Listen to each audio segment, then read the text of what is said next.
Okay, so what we're going to be going over here is plant versus animal cells. Yes, we're going to look at some differences, but we're also going to look at the similarities. We kind of briefly touched on that when we talked about the cell theory.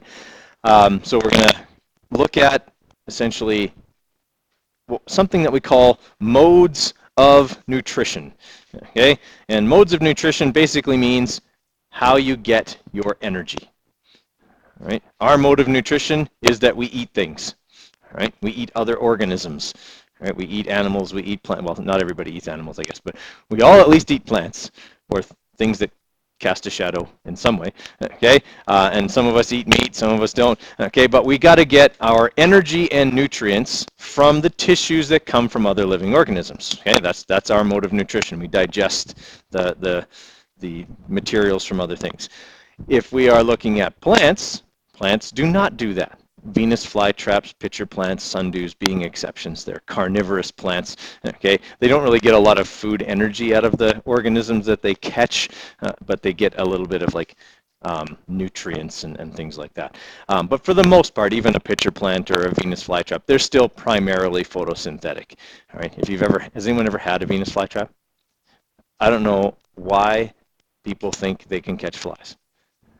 Like, I actually had to physically feed mine with a pair of tweezers ants. And you had to like put it in there and kind of tickle the inside of the catching part, and then it would finally close up. And half the time the ant would crawl out anyway. They're primarily photosynthetic because they're completely incompetent at catching anything. Okay, so they very rarely catch anything. When they do, it takes them a very long time to digest it. It wouldn't be something that they could survive on. So they're, like most plants, primarily photosynthetic. Okay, so we need to know and understand how plant and animal cells are different, and we have to look at why those differences are present and necessary. And again, that's going to go back to this idea of modes of nutrition. Okay, where do you get your energy from? Right, and then obviously at the end we're going to be labeling our plant and animal cell diagrams. Okay, so that'll be a big deal. You'll need to hang on to those because obviously on your quizzes, unit exams, and things like that, there's going to be labeling of cells. All right. Now, once again, your microscopy lab diagrams do not need to be correctly labeled. Like, I'm not expecting that you'll label the nucleus and the cell membrane and the lysosomes and all that. Okay, I mean, you could, because we're going to go over that today, but if you don't, I said last week that was okay. Just make sure you do proper lab diagrams and you can label it big purple thing or whatever. All right, everyone clear on that one? All right, so modes of nutrition. Okay, there's many subtle differences between plant and animal cells. Subtle meaning they're obvious. Okay, the different modes of nutrition is where the biggest differences occur. Right? If you're going to consume other organisms for food, you have to have a way of breaking down their tissue into smaller, more usable pieces. Okay, that's called digestion.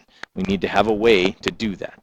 Right? Now, being a large multicellular organism, obviously we have an entire organ system dedicated to that process, right? Our digestive system, right? The first part is there's some mechanical digestion that goes on when we chew things, okay? And there's chemical digestion that goes on. Again, starting in your mouth. Your saliva contains enzymes like salivary amylase and things like that, okay, that help to start the digestive process in your mouth, believe it or not, right? That's why when you eat a soda cracker, as you chew it, it gets sweeter.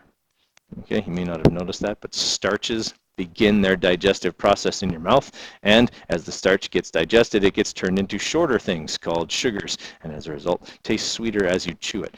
All right, so that process begins, and then obviously it goes down your esophagus, it's squeezed down into your stomach, right, where there's primarily chemical digestion. There's enzymes in there, there's the hydrochloric acid and all that kind of stuff that helps chemically break food down into smaller pieces. There's also some mechanical digestion that goes on in your stomach, right? You've all felt your stomach rumble before and move and whatever. It kind of churns a little bit.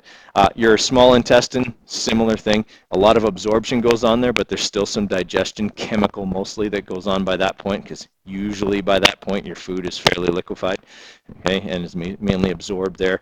And then your large intestine is mostly responsible for reabsorption of water, okay. Very little actual digestion goes on there. It's mostly reabsorption of water.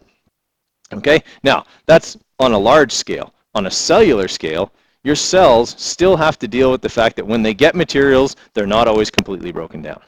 So an animal cell, or any other type of animal that eats other things, needs to have a way within their cells to break down that material.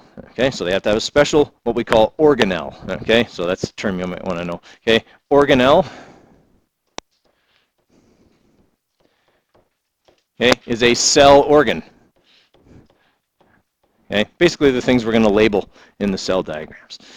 Okay, so it's got to have an organelle, or part inside of it, that essentially does the same job as the stomach. Right? It's going to somehow chemically break down large materials into smaller pieces. So for example, your cell, if you've, let's say, eaten big steak, and you've got a lot of protein, okay, that's moving around now in your bloodstream, cell absorbs a big long protein. Your cell can't use a big long protein generally. Okay? It needs to break up the protein into what proteins are made out of, amino acids. Then it can take those amino acids and reassemble them and make new proteins, whatever proteins they want, not steak. Okay? It can make them into whatever we need. It can make them into hormones, it can make them into enzymes, or it can make them into other types of tissue. Right? But it gets broken down completely and then reincorporated. Same thing with energy foods like carbohydrates and fats. They get broken down, and they get broken down into smaller pieces, fatty acids and small simple sugars and things like that, and those can be further broken down by other organelles in your cell that release their energy. Everyone follow me there? Okay, so there's lots of little cellular components that need to be present if you're going to be using certain things for fuel. All right, so that's how we get our energy. Eat things. Okay, plants, they get their energy from the sun. Okay, now is it just the sun, or do they need other raw materials? They do. They need a couple of other raw materials. Sunlight is the source of energy that helps to break certain materials apart and put them back together. All right, but the materials that a plant needs are what? Water is one of them, and one other one. It's going to make glucose from water in this thing I'm thinking of, carbon dioxide. Okay, you ever heard that if you talk to your plant, it grows better? Okay, it does, because what do you breathe onto it? Carbon dioxide. You don't actually have to talk to it. You could just go, and it would be just as happy, although that might be equally weird. Okay, but yeah, if you talk to your plant, you exhale carbon dioxide onto it, it makes it happy because it absorbs a little bit more carbon dioxide. They've actually done studies that actually show that if you talk to your plants, they grow a little better. It's weird, but people study these things.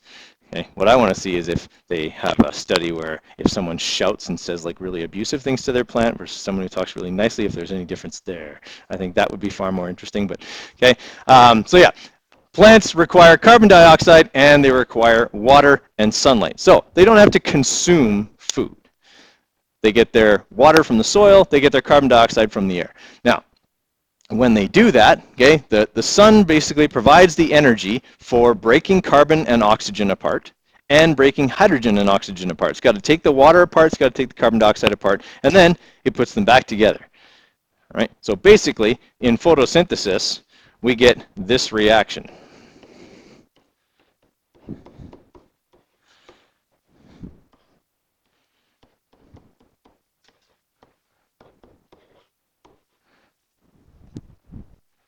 Okay, that's photosynthesis. We take water and carbon dioxide and we make glucose, that's what this stuff is, and oxygen gas. Does that reaction look kind of vaguely familiar? Kind of looks like what kind of reaction? Yeah, it's kind of like a combustion reaction, except it's backwards. Exactly. Because the reaction that we use in our bodies for energy, and that actually plants also use after they've taken care of making the glucose, is this.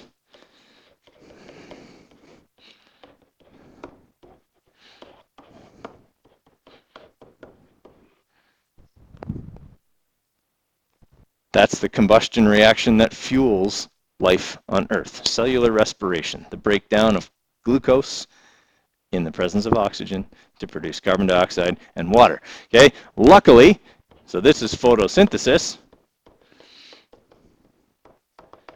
And this is cellular respiration.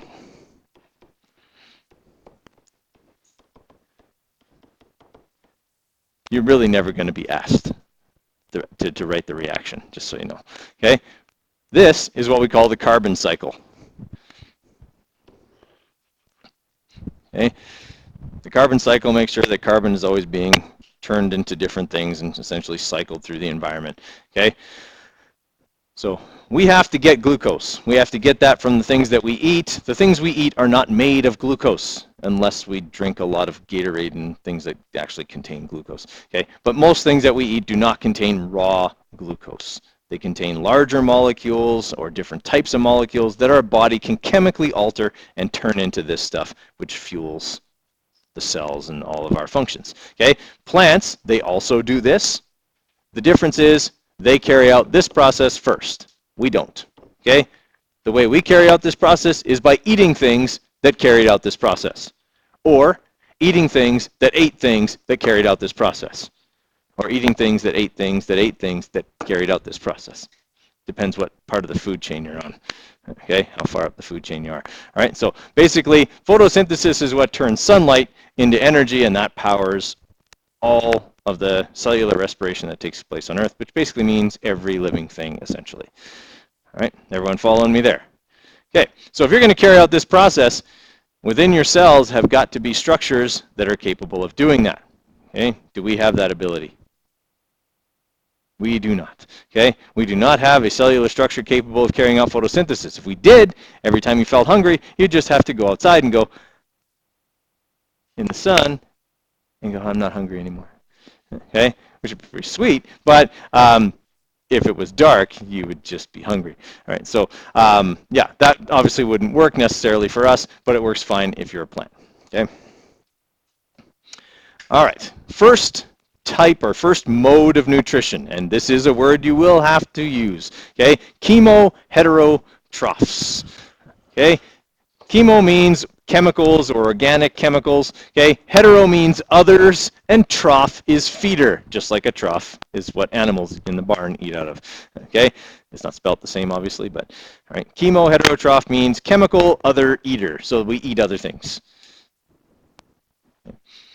So we have to consume chemicals from other organisms to make energy, so their cells have to contain these organelles, lysosomes, which are membrane-enclosed organelles that contain digestive enzymes. All right, so all chemoheterotrophs will contain lysosomes, and a lysosome is really a stomach of the cell. All right.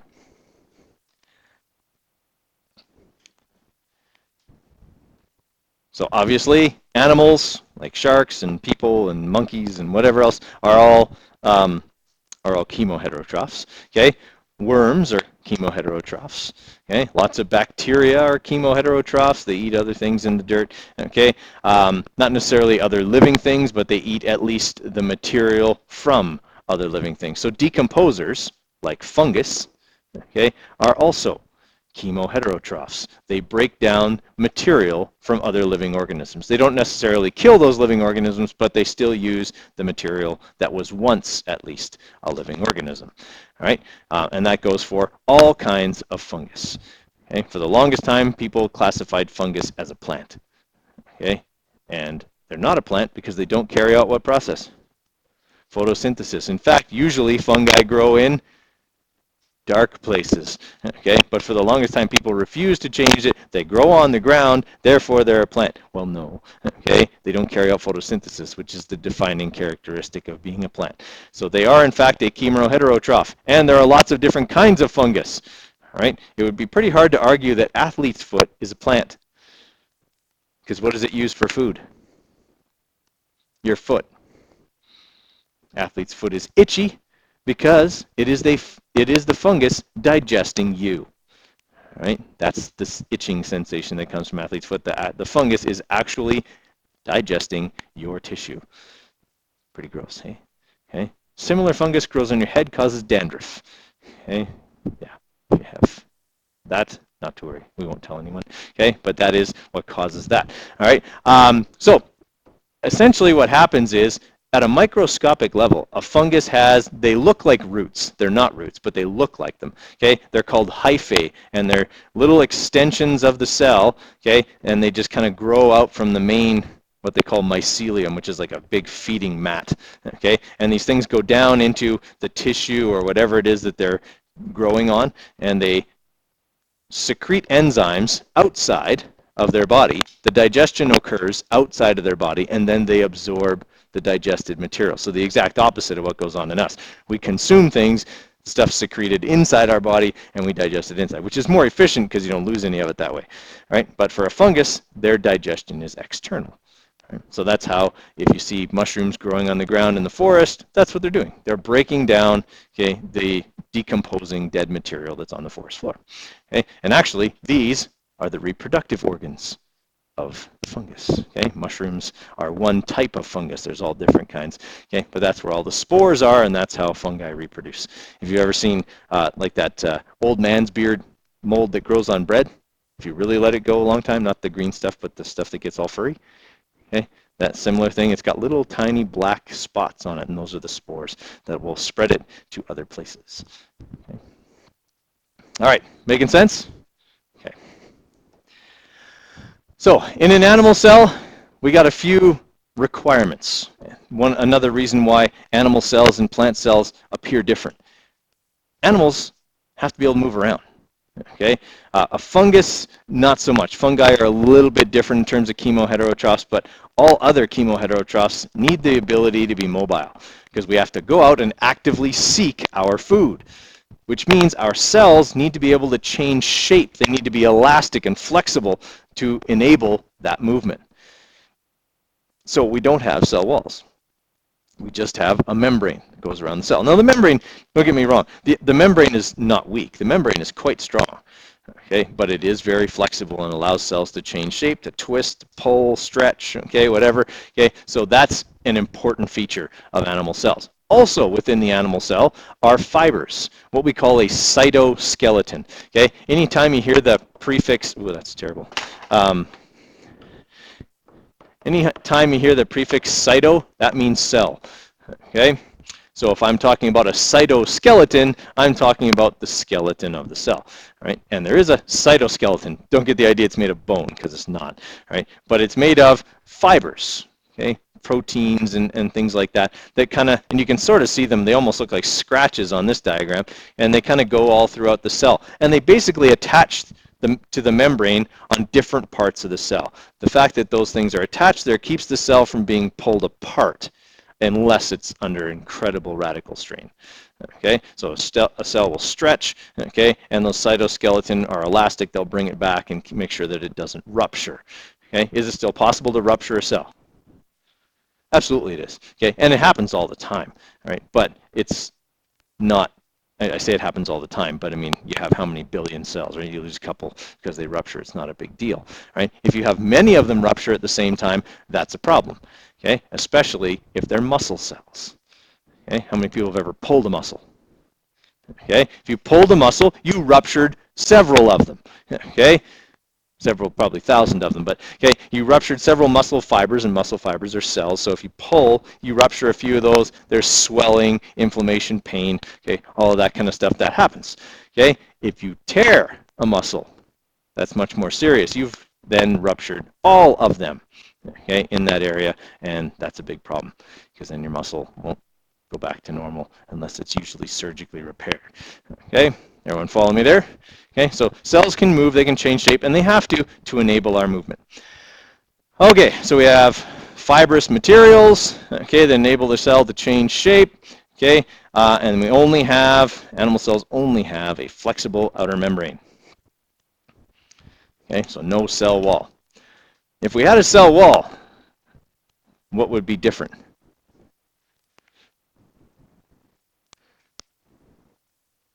Well, we might not be able to move. I mean, plants, they don't, obviously they're not ants. They don't pick up and walk around. Okay, it's not the Lord of the Rings. But are they still at least reasonably flexible?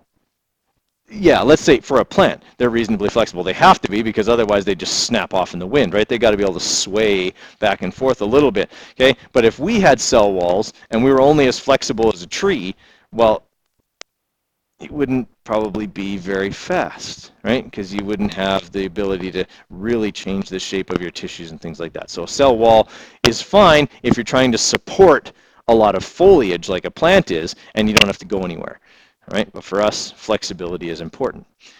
Okay, now, do we want all parts of our body to be flexible? No, it's important for some parts of our body to be rigid. Okay, we need to have bones. Okay, we need to have something that the flexible parts can pull against. And fortunately for us, our skeleton is on the inside, right? But there are some animals whose skeleton is on the outside. Like what? Insects. All insects have an exoskeleton. We have an endoskeleton. Endo means internal. Okay, what else? I'll give you a hint. They're yummy. And they have big claws. Lobsters, crabs, crustaceans of all kinds, okay, they all have an external skeleton, all right, and when they grow, they have to do what with it? They have to shed it occasionally, right, so they'll actually swell up, and they'll crack their own shell open, and then they'll crawl out of the shell, and they'll be very vulnerable at that point because it's very difficult for them to move when they don't have their shell. In the same way, it would be difficult for you to move if somebody suddenly removed all of your bones. Okay, they have nothing for their muscles to contract against without that nice hard exoskeleton that protects them. So they basically just lay there while they secrete their new skeleton. And sometimes it can take a few days. So they're very vulnerable during that time, waiting for that new skeleton to form.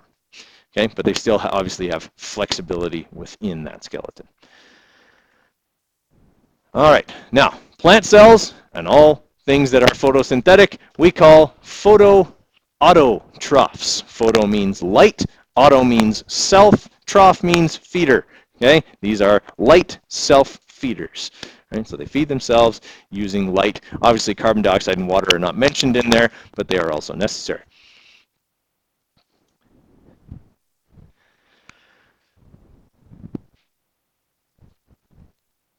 Now, one thing that we are going to go over a little bit later, you can see here they've kind of peeled the leaf away and they're showing cells within the leaf. We're going to go over the layers of the leaf, and when we do our cell anatomy lab, we'll be looking at a certain layer within the leaf, looking at those cells as specimens of plant cells. Yeah. Photo means light, auto means self-feeder, light self-feeder. All right, so they capture sunlight and they use its power to remove carbon from carbon dioxide. They also separate water, okay, hydrogen from oxygen, and that produces sugar. From there, photoautotrophs and chemo heterotrophs are exactly the same. Once the sugar is produced, everything else, energy-wise, is the same. The way they break down that sugar is the same. The way they get rid of the waste products is the same. Okay, all of that is identical between plants and animals. Right? Now, that's what we were saying about there are a lot of things that are different. There are some. Are there a lot of things that are the same? Yes, a lot of things that are the same. Okay, and that has to do with the process by which they make their energy. They get their fuel in different ways. Once they have their fuel, they burn it in exactly the same fashion. All right, so this is a similar diagram to what I drew, the carbon cycle. Okay, so we have carbon dioxide, okay, being produced, okay, water coming together here, and then photosynthesis will turn that into organic compounds. Okay, so like sugars and things like that. Okay, you combine organic compounds and oxygen, okay, as food for chemo heterotrophs, animals, fungi, and many bacteria. Okay, and that will produce water and carbon dioxide. Okay, which is then again, produced or taken as a fuel for photosynthesis. Now, the other part of this, you see there's an arrow that goes through the animals and insects and all of that, but there's also an arrow that goes back to the plants. Okay, and that's the part that people tend to forget. They go, oh yeah, well, plants make oxygen and they make sugar, and yay, that's good for them. But they also use that sugar. All right? They need to use that sugar for fuel as well. The difference is they produce way more of it than they actually require, so they grow. Okay? In the same way that if we only needed to stay alive, we would probably only need to consume between 12 and 1,500 calories a day. But if we're going to do anything other than lay in bed and breathe, we need to have more than that. Okay? And so that allows us to grow and move and things like that. Okay? Everybody all right with that? Okay. Now, when plants carry out photosynthesis, obviously some of the energy is used for growth. Okay? But they also store some of that energy. Okay? And they store it as what?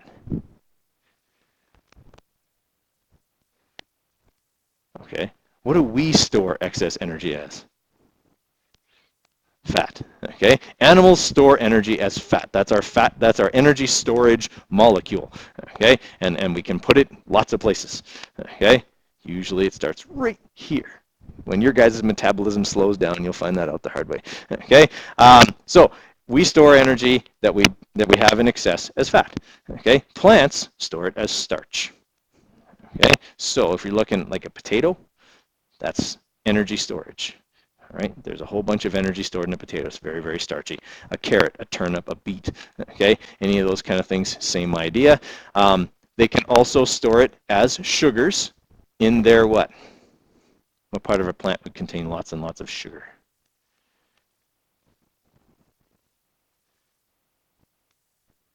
Fruit, yeah, okay. Fruit is actually the end result of a flower. Okay, so when a flower gets pollinated, okay, inside of pollen, by the way, is plant sperm, just so you know that. Okay, so the pollen lands on the flower, and then the sperm swims in just like it does in any other organism, fertilizes the egg. The flower is, at the base of the flower is the ovary of the flower, and there's an egg in there, so it gets fertilized, and then the flower begins to swell and grow, and it becomes full of sugar, essentially a fruit. Okay, the reason for that is when it falls off the tree, there's a supply of nutrients for the young seed to grow in. Or it's enticing for an animal to eat. They'll eat the seed and they'll transport it somewhere else and deposit it in an equally nutrient-rich medium in which it can grow. Okay, it's all very, very good strategies when you think about it. Okay, but that's what plants are doing. They actually have to consume some of their own sugar that they make, okay, to sustain themselves. All right. So plants have to have special organelles. The most important organelle they have to have for photosynthesis is this thing, okay? And that is the chloroplast. Okay, chloroplast because it contains chlorophyll. Okay, chlorophyll within a membrane. Okay, a plast usually refers to a membrane of some kind or enclosed structure, so it's chlorophyll within a membrane. It's quite a bit more complicated than that, but if you look inside here, you can see these little things that look like stacks of coins and stuff. They're called thylakoids. Okay, they're essentially just little places where the chlorophyll can capture energy. The electrons can move up to higher states, move back down, and release that energy and all that kind of stuff that we talked about before. Okay, additional things. Plants have to support their foliage. Okay, and by foliage I mean their leaves. Right? What resources do you suppose plants need to compete with each other for? Sunlight, that would be a big one. Okay, if you're a terrestrial plant, it's not usually too big a deal, but I mean, if you're a little tree in a forest, it might be a big deal to you.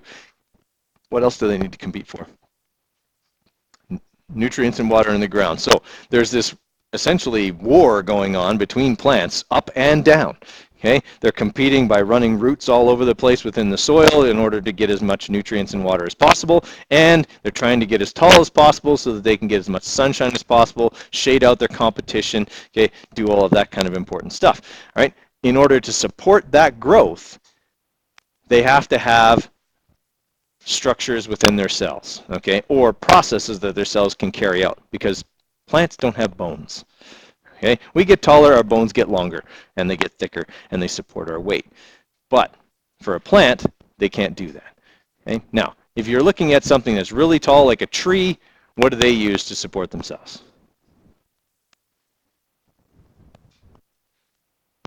Okay.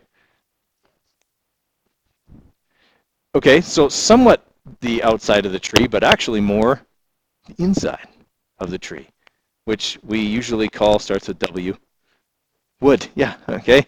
Wood is a product of a chemical that is produced by the cells. Okay, within the cell, there's parts of the cell that can produce something called lignin, and lignin cements the cell walls of cells together. All right, so it's almost like an epoxy or a concrete or a cement for plants. Okay, and when it does that, it makes it stronger. All right, that's why if you've ever, has anyone ever mixed cement before? Okay, well, you haven't lived yet. It's incredibly exciting. Anyway, inside of cement, there's not just the gray concrete stuff, but there's also sand and gravel.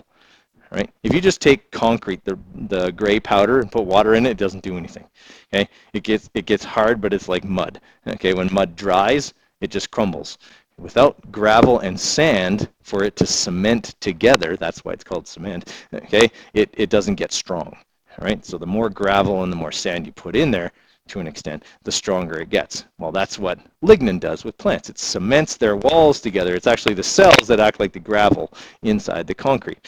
Okay? And so they get really, really strong, they get really, really hard, okay? And that becomes wood. Okay? And that can support the plant. Now, if you are not a woody plant, okay, so you're not a big tree, you're maybe a plant like this, okay, you have to still support your foliage, but you don't have anything that's really, really strong. You only have the kind of green tissue, okay? What are you using to support yourself then? Or even just in the leaves themselves? The answer is cell walls and water pressure. That's what supports a non-woody plant. Okay, is just those two things. So cell walls, they're fairly strong. They're made of something called cellulose.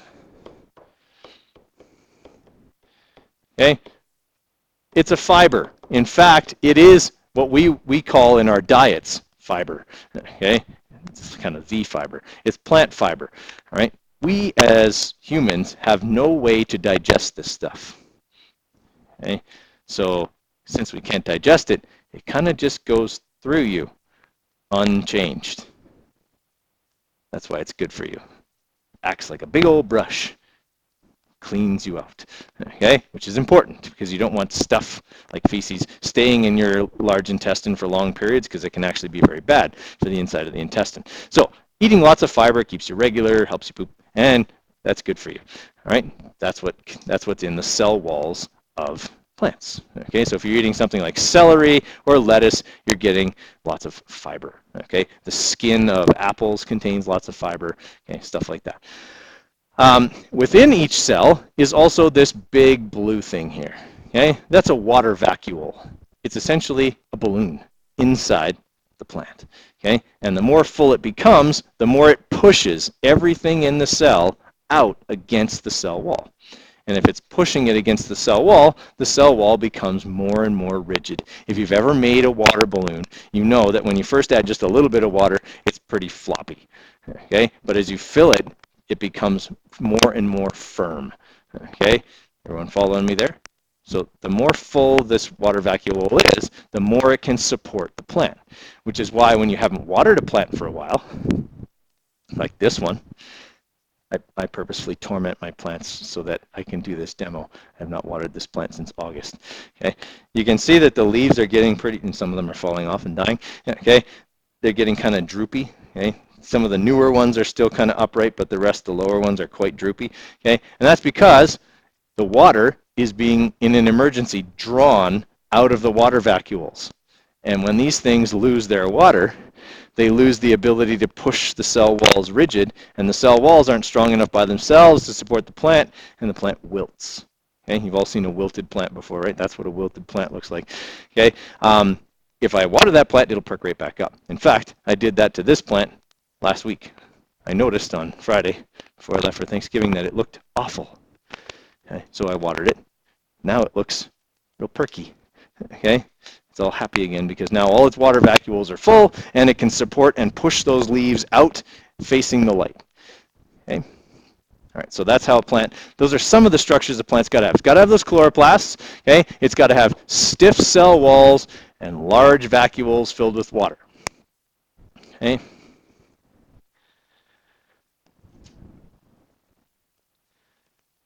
Other than that, plant and animal cells are very similar. Okay? Like we said, most of the chemical reactions and biochemical things that go on inside are pretty much the same. All right, so they got lots of similarities. Most of those come in the areas of intracellular transport, waste excretion, okay, and other than acquisition of fuel, stuff to do with energy as well. The burning of sugar and all that is equally the same. right? So from an evolutionary point of view, what might that mean in terms of the ancient ancestry of plants and animals? Well, if they got all that stuff in common, they may have had what? Similar ancestors, or maybe even a common ancestor at some point in the very, very distant past. Okay, and by that I mean like several billion years ago. All right, the original organisms on Earth probably had similarities to both plants and animals, but were probably neither. Okay, in reality, right? Plants and animals are far more complex and would have evolved from a much simpler starting organism. All right. Give you guys a few minutes. I want you guys to answer those questions in your notes. Okay, I'll give you a few minutes, then we'll go through them together.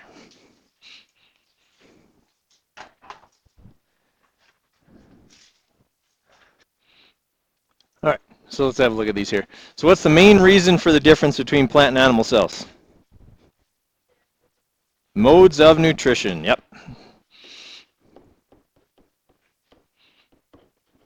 Okay, how they get their energy is different, and that requires different cellular structure. Okay, what organelle supplies plants with energy, and what process does it use? Chloroplasts and photosynthesis.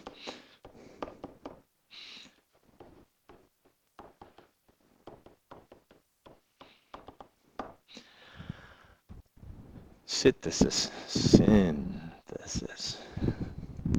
Okay, number 3, what organelle supplies animal cells with energy, and how does it do this? Starts with L. Here. Lysosome, and what does it do? Exactly, breaks down food.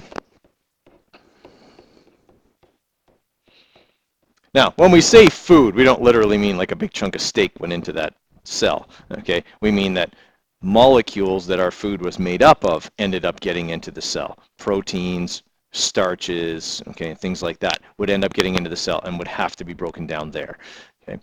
All right, 4, transport within plant and animal cells is done in the same fashion. Why would this have been kept the same, evolutionarily speaking, when so many other things have been altered? Okay.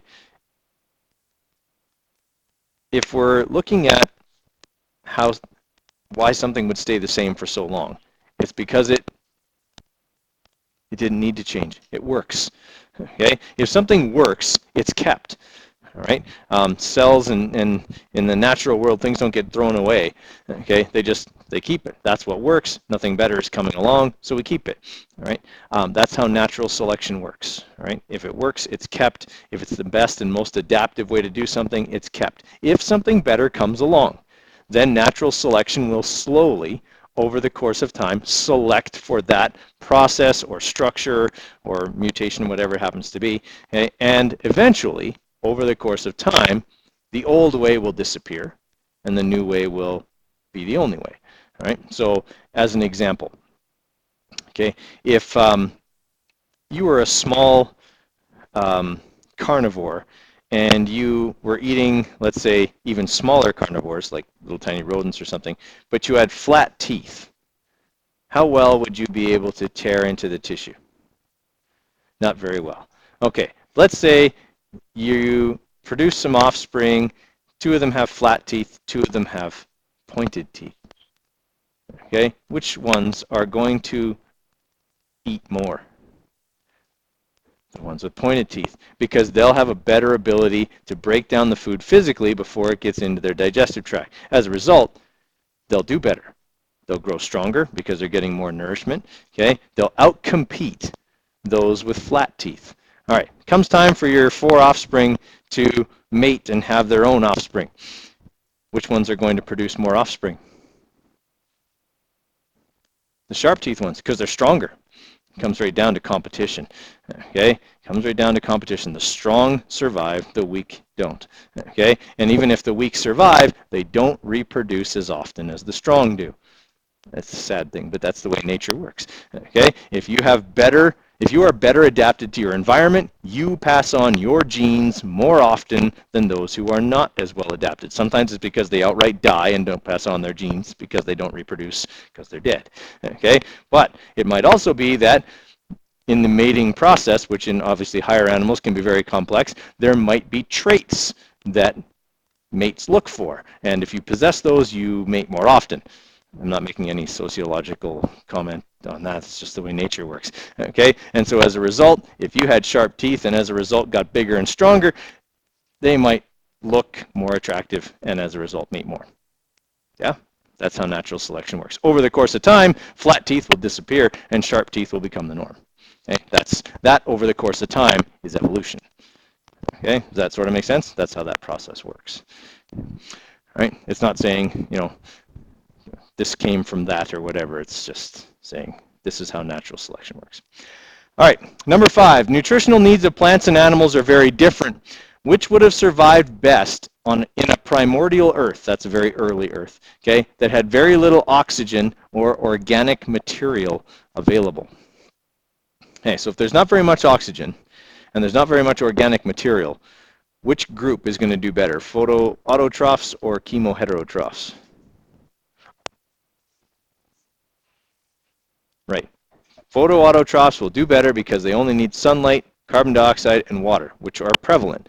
Okay? If there's no other organic material, chemoheterotrophs won't have anything to eat, and a lack of oxygen is going to be a problem because even if they found something to eat, they need oxygen in order to digest it or to break it down. So they can't do that. Plants, on the other hand, can produce their own oxygen, enough for them to carry out their reactions and get all that done. They know.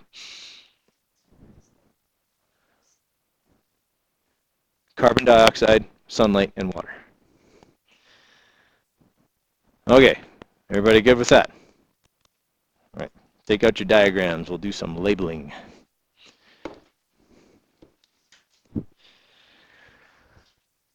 And we'll start with the animal cell. Okay, and I'm going to start up here with the flagellum, which for some reason is on every animal cell diagram, even though very few cells actually have one. I don't know why that is. In fact, if you're a girl, you don't have any cells in your body that have a flagellum. Okay? Guys, you have several million. Okay? And you're making more all the time. But, okay, if you have sperm, obviously, are the flagellated cells. Okay? Not flatulent cells, flagellated cells. Okay, that means they have a big long tail that whips back and forth and propels them along. But I don't know why they always end up, but you cannot find an animal cell diagram for some reason that doesn't have that on it. Okay, don't get the idea that a flagellum is a common structure. It is not. Okay, very few animal cells have one. Right? The euglena, however, that you looked at the other day does have a flagellum. You probably couldn't see it because it's really, really small. Right? The euglena is also an interesting organism for this reason.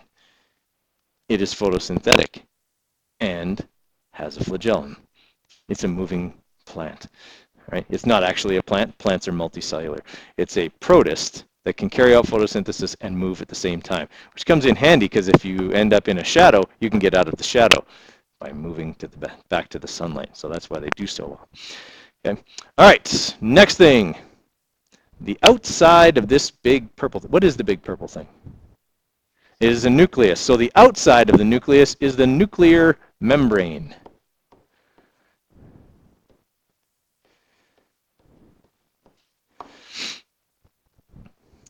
Okay. The nuclear membrane is a special kind of membrane. It doesn't let things through, okay? Unlike the cell membrane, which can control to some extent what gets in and out of the cell, the nuclear membrane is basically a wall, okay? Nothing gets through because we got to protect what's in the nucleus. What's in the nucleus is really, really important and can't be damaged by anything. All right, so since this one is pointing to the middle of the big purple thing, that is the nucleus. Okay? And inside the nucleus is your DNA. Okay, that's where you find all your chromosomes and all your genes. Okay, all that kind of stuff gets stored in there. So that's the really important stuff I said was in the nucleus. We don't want that to get damaged. That's why it has a special membrane around it. Okay, also inside of the nucleus is this darker purple spot, and that is the nucleolus.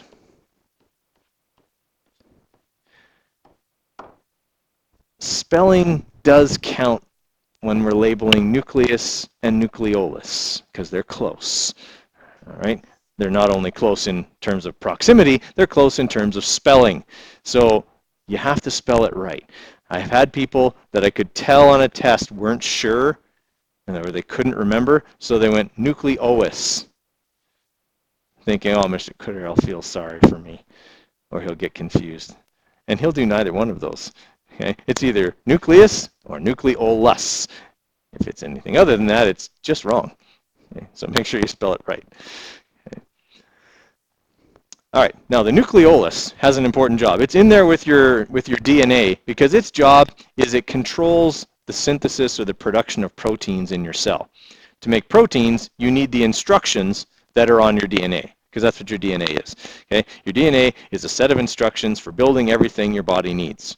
All right? Originally, they were instructions for building you, but you're all constructed now. So now it's just a matter of maintaining you. So they're building proteins and things like that. All of that is contained on your DNA. The nucleolus acts kind of like a librarian. It tells things where they can find the information they need and maybe lets them make copies of it. All right, so the nucleolus makes copies of the parts of the DNA that are needed and sends them out of the nucleus where they can be turned into actual proteins by the next thing. Okay, see these little dots? That's what this is pointing at, two different things. Some of the dots are attached to this blue stuff, and some of the dots just float everywhere. Okay, those little dots are called ribosomes. The ribosomes are the smallest organelles in the cell. Okay? In fact, we didn't discover them until we had electron microscopes. They're that small. You won't see them, okay, in our microscopes and in our labs. So don't label them because you didn't see them. Okay? If I see ribosomes labeled on your lab drawings, I'll know that you're full of it because there's no way you saw those. Okay? They're just way, way, way too small.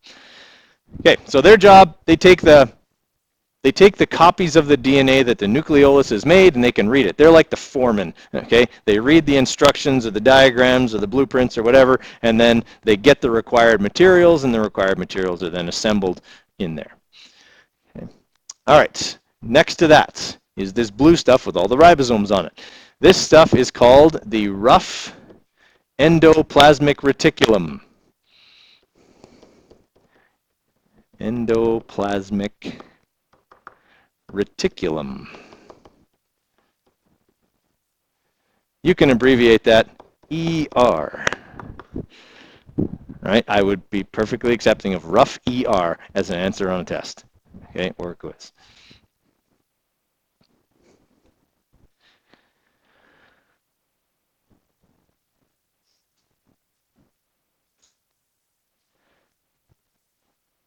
Now, the endoplasmic reticulum, there's two kinds, rough and smooth, that run through, that are in the cell. They run everywhere, okay? They make up more volume of the cell than any other organelle. Right? It doesn't really show that so well on this diagram, but you can see they're here, a lot of it next to the nucleus, because it transports proteins, and that's where all the ribosomes are, okay? But there's a lot of it elsewhere. You can see there's some over here on the far side and some up here. It really is everywhere in the cell, right? Because it's got to transport the proteins. It also, the smooth ER has a big role in repairing membranes, detoxifying poisons, getting rid of wastes, breaking down starches. It's got a lot of jobs, so it's kind of everywhere. There's lots of it. Okay. All right, next thing, outside of the cell would be the cell membrane, because this is an animal cell.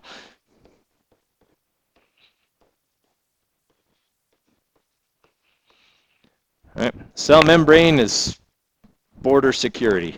Okay, they're checking everything, making sure only the right things get in or out, making sure nothing harmful gets in, right? All of that kind of stuff. That's the job of the cell membrane, controlling what gets in and out of the cell, regulating how much water goes back and forth, all of that kind of stuff. So very much like border security. Now, do they make mistakes? Yeah, border security makes mistakes too. Sometimes people get through this, shouldn't. Okay, well, the cell membrane makes mistakes sometimes too. It's not, because it's not sentient, right? It's not going, well, I don't really like you. You look suspicious. Okay, it's just a matter of some things find a way through the cell membrane and they get in. All right, this stuff here kind of looks like this stuff, except it doesn't have the bumps all over it. So if this is rough, this is smooth. Right. So this is the smooth ER.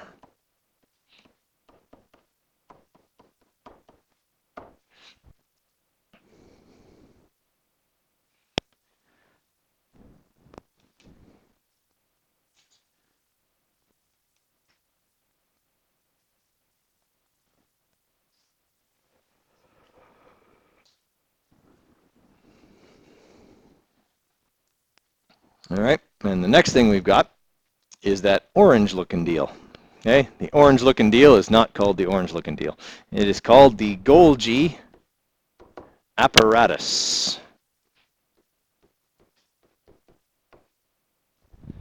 The Golgi Apparatus is the garbage man of the cell.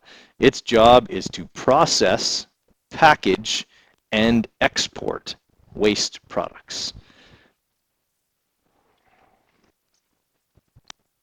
Okay, so any waste products come in on this side. There's two sides, two distinct sides to the Golgi apparatus. Not that you need to remember this, but this is the cis face and this is the trans face. You'll never be asked that. Okay, but waste products come in on this side and they travel through the membranes of the Golgi apparatus, where they're somewhat processed. If they can be broken down a little bit more, they're broken down a little bit more. But for the most part, the Golgi just puts them in a bubble. Okay, it's called a vesicle, but it's essentially just a bubble. All right, and that waste product then remains in that bubble and travels to the cell membrane, and then that bubble is made of the same material as the cell membrane. So it merges with the cell membrane and basically just goes, pops, and the waste material is out of the cell. Okay, and then it just makes a little bit more membrane, and the cell has gotten rid of some waste. All right, so it's the job of the Golgi to get rid of waste. All right. This thing here, that's kind of a bubble with stuff in it, that's a lysosome.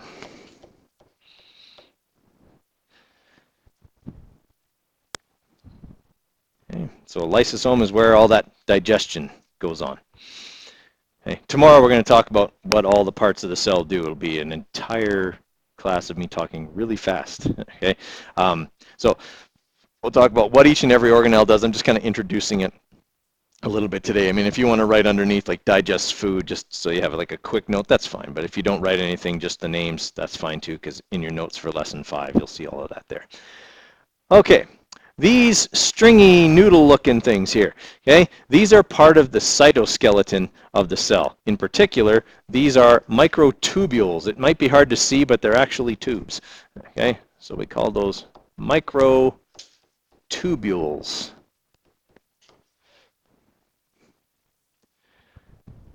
Okay. They're elastic, they're quite thick, they're the thickest of parts of the cytoskeleton, and they help essentially just to maintain the shape of the cell.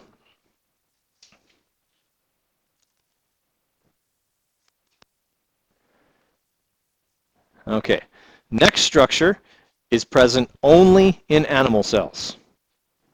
Okay, just like the lysosome was only in animal cells, so you might want to, let's maybe put an asterisk beside things that are only in animal cells.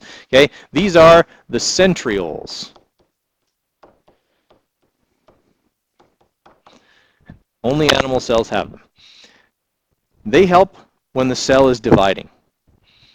Okay, the purpose of the centrioles is they make sure that when the cell is backtrack.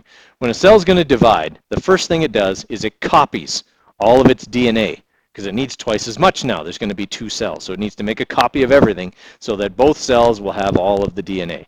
All right? What the centrioles do is, right at the kind of, well, it's called metaphase. It's part of the cell division cycle. Okay? All of the chromosomes will be lined up right at the middle, and one of these will go to each end of the cell.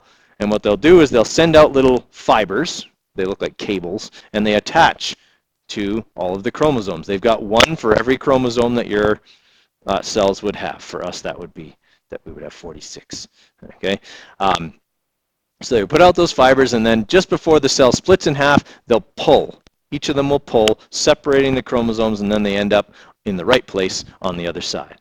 The reason animal cells need that is because they are flexible, and if they were to change shape or twist right at that point, it is possible that one of the cells would end up with less DNA than the other side, and that is fatal. Also, having too much DNA is fatal, okay, for a cell. Right? So we got to make sure that in cell division, all the DNA gets where it's supposed to go, and that's the job of the centrioles. Plant cells don't need these because plant cells don't change shape and twist. Okay, so they don't require that. The stuff can find its way to the right side on its own. But the centrioles make sure that since cells can change shape really easily, everything gets where it's supposed to go. All right, everybody with me there? Okay, and we have all kinds of evidence of, you know, genetic let's say disorders that result from having either too little or too much DNA. Okay, example, Down syndrome. Okay, you guys have all seen someone with Down syndrome, I'm assuming. Okay, Down syndrome is caused by having 3 copies of chromosome 21. Okay, it's called trisomy 21. Okay, and if you have 3 copies of that, you'll have Down syndrome. Too much DNA, okay, in every single one of your cells. All right, it actually happens in the production of the egg and sperm. They end up with 1 too many copies, and that's where it actually begins. But that can have obviously very severe repercussions for a person if they have Down syndrome. It results in, you know, growth is not quite normal. Obviously, mental development isn't quite normal. They have a lot of physical kind of abnormalities. They also have issues with their heart when they start to get a little older and things like that. Just all of that stuff has to do with not having the right DNA. Okay, a lot of genetic disorders, if they happen like early on, a lot of them just result in miscarriage. Okay, so a lot of them just don't even get through the repercussions are so severe. Okay, so cell division, it's a pretty exact process. It's got to happen right. Okay, it's just one of those things that's got to happen right every time. Okay, moving on to the next thing. So this little thing here that looks like it doesn't have anything in it does have something in it, but it's clear. Okay, these are a peroxisome.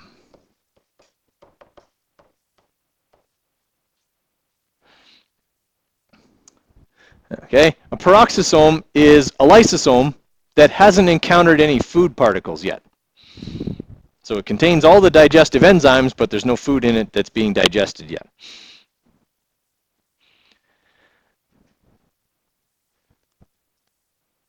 Okay, the next thing here is microfibers. So you can see these are quite a bit thinner than the microtubules.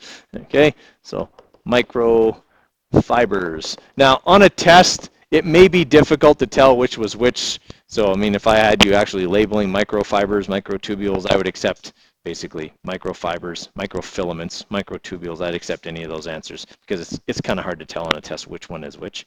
Okay, but they all look like strings running through the cell. So. All right, next thing, the big orange thing here, that is a mitochondria.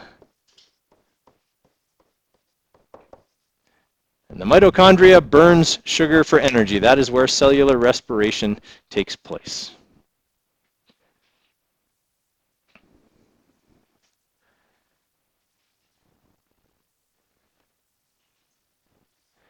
And now, something that's not labeled, but should be. What's the cell filled with? Cytoplasm. Okay, cytoplasm is very similar to water. Okay, it's just a fluid, but it's just a little bit thicker. Okay, just a tiny bit thicker than water. Okay, and that's what the cell is filled with. So we'll just draw a line to an empty space in the cell, and we will label that as cytoplasm. Okay, the reason we got to have fluid in the cell is because of the way cells transport things. Okay, and that is by diffusion. That happens best through fluids. Right.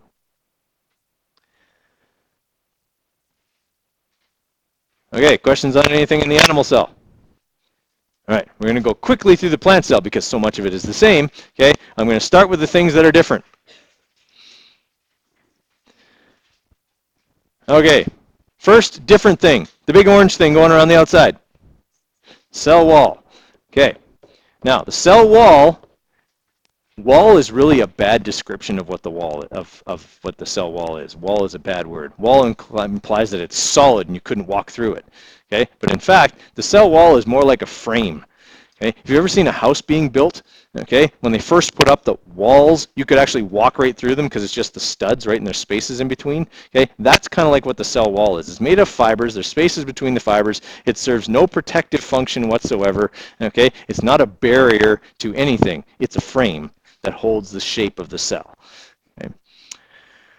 Behind that is the cell membrane. Okay, so you can see here it's cut away so that you can see it. They're actually stuck to each other. Okay, but that's the cell membrane. It does exactly the same thing as it does in the animal cell. It controls what gets in and out. Or we call that endo and exocytosis, movement into and out of the cell. Okay. All right, other things that are different. The big green thing, chloroplasts. Okay, they carry out photosynthesis. We talked about them earlier. The big blue thing is the water vacuole. Okay, and its job is to work together with the cell wall to maintain the shape of the cell. Right, so there's a lot of water in there, creating a lot of turgor pressure. Okay, that's the pressure of water within a membrane, turgor pressure. Okay, so it needs to have a special membrane. Okay, and that membrane, labeled right here, is called a tonoplast.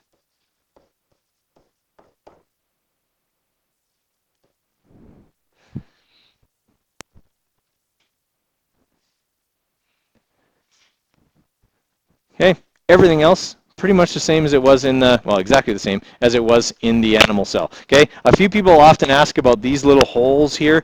Okay, I kind of got rid of the labels, but I didn't get rid of them completely. If you're morbidly curious, I'll never ask about them. They are plasmodesmata. Basically, plant cells share their cytoplasm through holes in the membrane and wall. Okay, that's what the plasmodesmata are, is the holes that allows the cytoplasm to be shared between many plant cells. Okay, I'm never going to ask about that. Okay, so just maybe put a star beside that. It's never going to be asked, but people often want to know what those are. Okay, so everything else. Oh, sorry, one thing you got to scribble off. This thing shouldn't be there. I'm not sure why it's there, but it shouldn't be there. Okay, looks like a peroxisome to me, and plant cells don't have those because they don't digest food.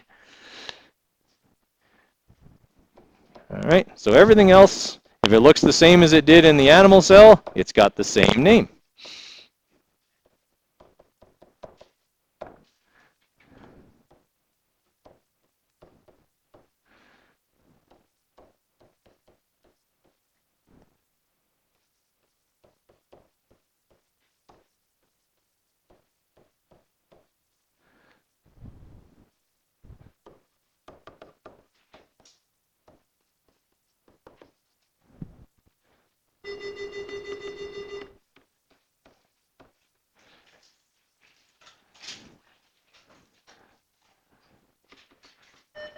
Okay.